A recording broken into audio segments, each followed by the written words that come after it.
Have you experienced fear? How do you, I am signed on the BDS. But sometimes when you send pledges, I've experienced fear. I'll tell you the truth. Now, I wanted to ask you about fear too. I'm exposing it completely. I must admit, I think of myself, everyone thinks I'm a very brave person. And I'm really ashamed, but I'm really afraid. I can tell you, Okay. I think it is about expectations, and sometimes it is in the good communication, well-intentioned communication, that some of the dynamics between an Israeli and the Palestinian show themselves. I want to tell you two incidents. One incident, I was going to An-Najah University to present something, and I was stopped at Hawara checkpoint. And before I even saw the soldier or he talked to me, he sticked his gun in my window, put it on my chest, directly on my chest. And then he asked me for my paper. So this is not the most horrible experience. Many people go through worse experiences. Most Palestinians go through worse experiences.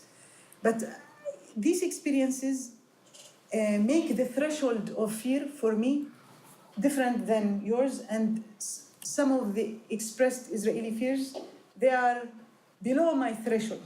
They don't cross the threshold. So it is about desensitization. So it kind of blocks this path of healing. And sometimes it passes your threshold, and sometimes it doesn't. And I know Rivka, and I might empathize with Rivka, the person, and with Maya, the people that I know, but I don't empathize with the Israeli character or the Israeli collective that she brings in her narrative. And some of the declared fears are strategic, industrial, instrumentalization. We are living in a reality in which the more Israelis breathe, the more Palestinians choke. I cannot empathize with the need of Israelis to breathe more, because this means that I will choke more.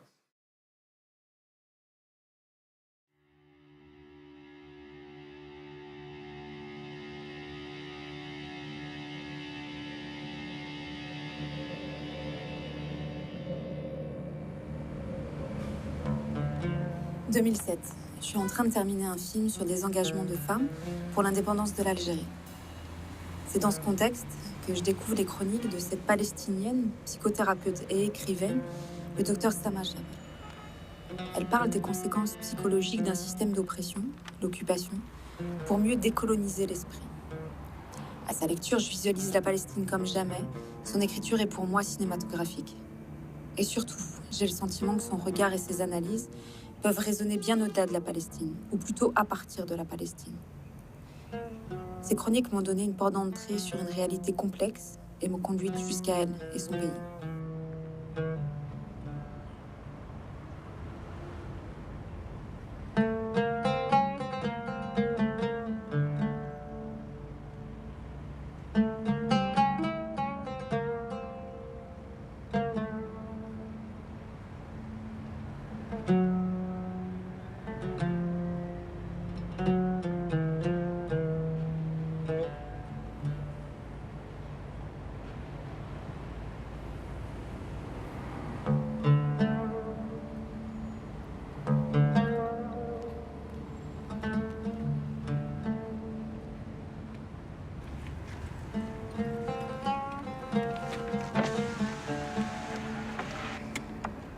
Prépare vos papiers.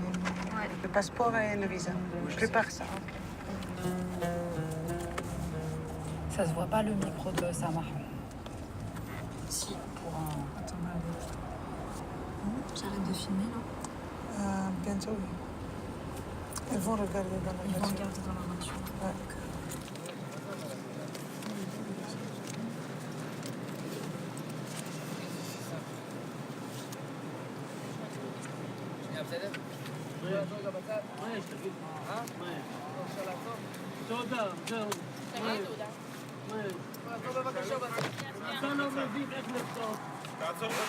Attends, elle a mon passeport.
Palestinians have been occupied for so long. And occupation does not mean only control over land. It is also seeping to the bones and minds of Palestinian people.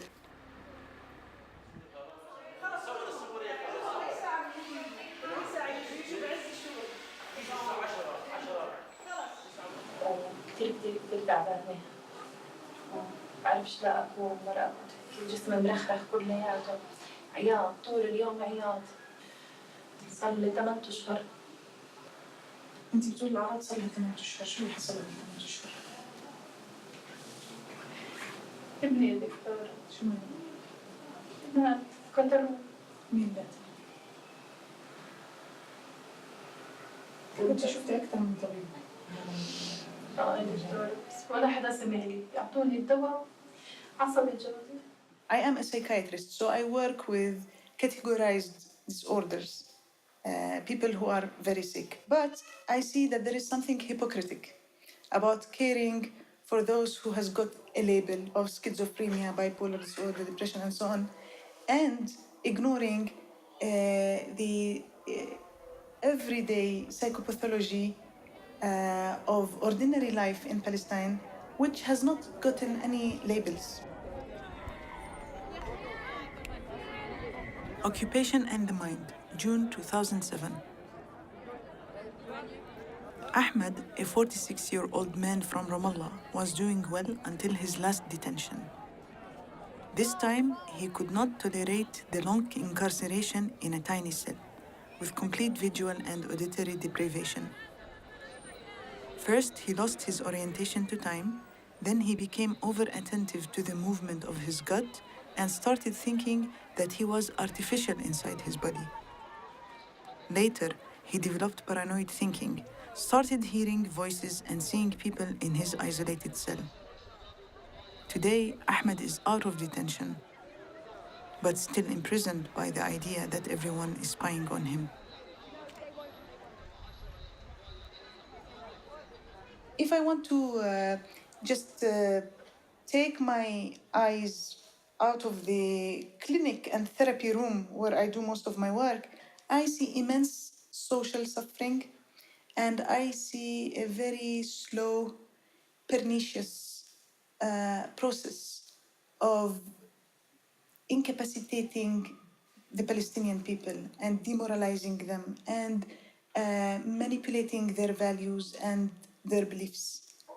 This is done mainly by the policies of the occupation, which are very oppressive and destructive, but also because Palestinian politicians and Palestinian community builders are not doing enough job to counteract the effect of the psychology of the occupation.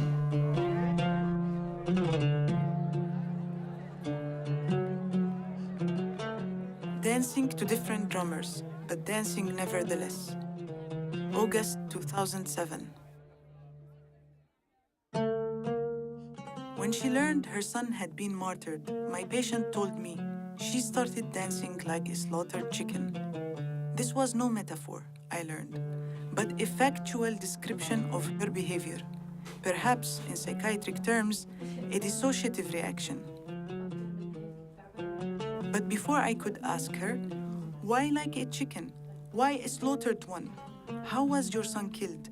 And why would you dance at such an occasion? The clock struck 11.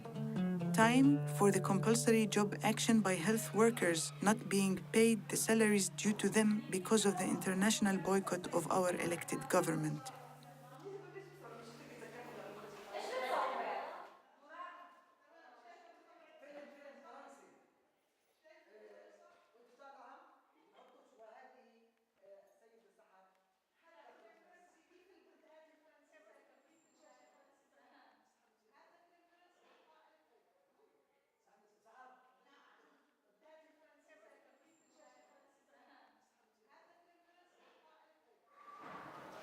While the majority of employees don't come to work at all, those who do are obliged to leave their workplace at 11 a.m.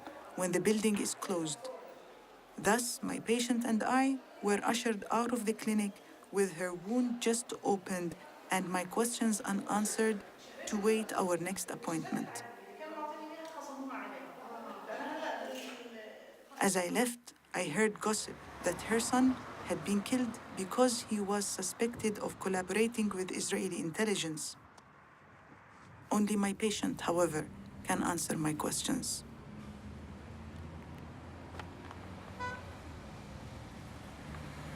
Her phrase, dancing like a slaughtered chicken, remained with me as I started my car and drove onto Jerusalem. It also reminded me of my mother's proverb. Whenever she sees me going to work despite the strike, she tells me, "No one is seeing you, you who dance in the darkness." I smile as I think of other daunting proverbs my mother is capable of telling me.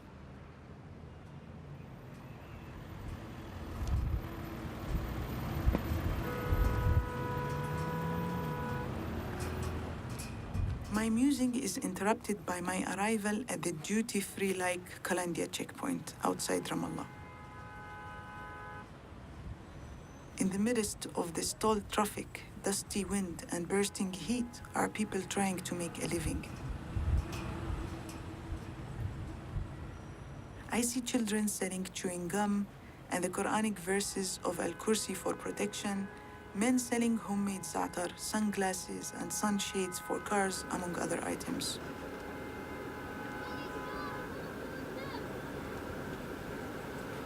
Then, I do what is necessary to ease my mounting frustration at the interminable waiting at the checkpoint.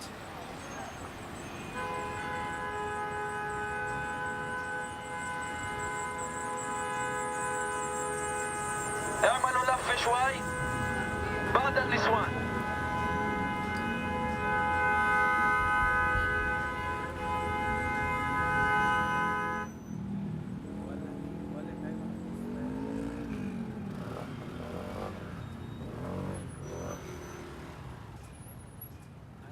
الزلام من غاد النسوان من هون بس من الطريق الدغري.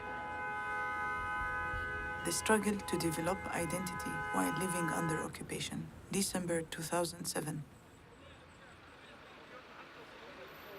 When checkpoints are tightened, Palestinian drivers jostle to reach the front of the line of waiting cars. Israeli soldiers sometimes interfere to reward those drivers who have cut in line.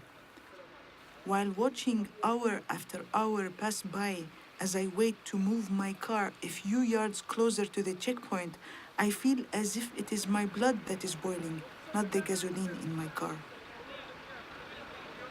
On one occasion, after waiting for more than 2 hours at a checkpoint without making any progress, drivers began laying on their horns in protest. The Israeli soldiers closed the checkpoint completely and attacked the front cars until their drivers started urging everyone to stop honking. Thus are we conditioned. We learned to wait motionlessly and mutely at the checkpoint and never again dare to protest. The result of our repressed outrage, of course, is deep depression.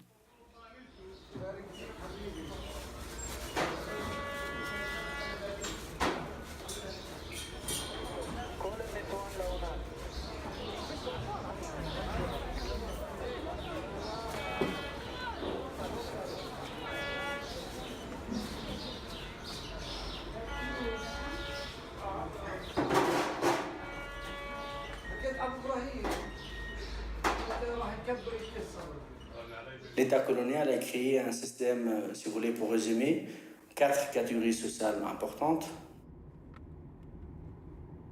Donc, les Palestiniens de Jérusalem, les Palestiniens de la Cisjordanie et les Palestiniens de Gaza.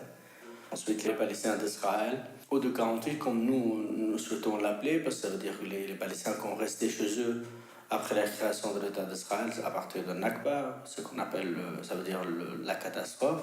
Cette politique, elle est conçue dans un logique d'affaiblir l'ensemble des communautés palestiniennes, de ne pas avoir ni continuité géographique, ni une continuité, une stabilité de relations. Donc tout est coupé et chaque fois Israël, elle peut instaurer un nouveau système.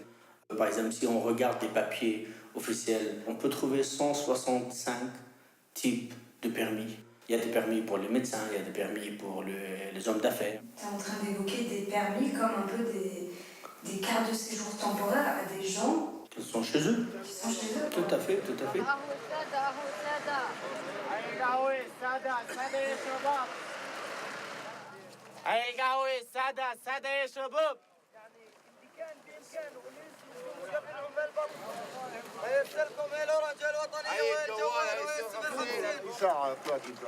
على 1:30 نعم بنفوت على الساعة 5 4 إلا ربع 4 إلى 10 حسب هم بدهم اليهود يعني حسب احنا هم حسب بدهم هم. ايش الدور هذا؟ أزمة من كثر العمال لأنه في الداخل تلفون في عندك المقسمات عندك تفتيش الشخصيات بعطل العمال Comme dans n'importe quel processus colonial, le colonisé n'est pas considéré comme un être humain à part entière. Et le colonisateur, et dans le cas le soldat, possède tout un arsenal juridique qui le permet d'arrêter n'importe quel Palestinien à n'importe quelle raison, de l'interdire d'aller dans son lieu de travail, d'interdire les malades d'aller à l'hôpital, et tout ça en fait peut être justifiable pour des raisons sécuritaires. Il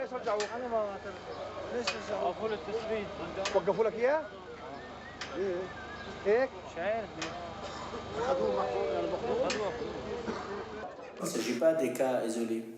Tout soldat, toute soldate devant le checkpoint, il peut humilier un Palestinien d'une façon aléatoire, pour des raisons de faciès, pour des raisons de papier, pour des raisons de cigarettes, pour des raisons d'habits. 3 ou 4 soldats ils décident par exemple de déshabiller des personnes parce qu'ils estiment que peut-être ils avaient des ceintures exclusives.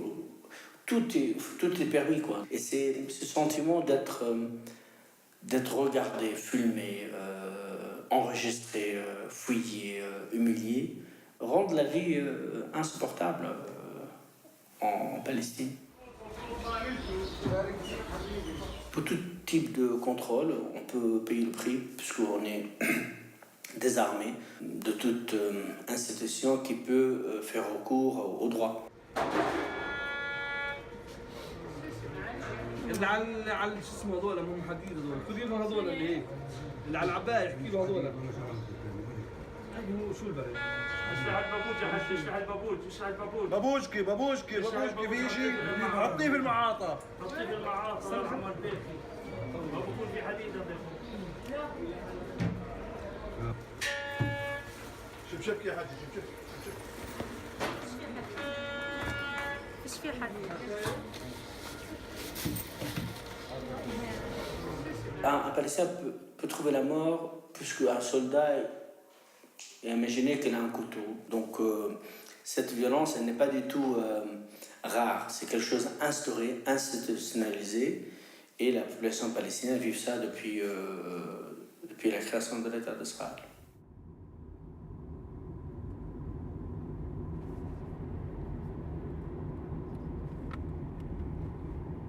My car is given a superficial inspection and I'm allowed to continue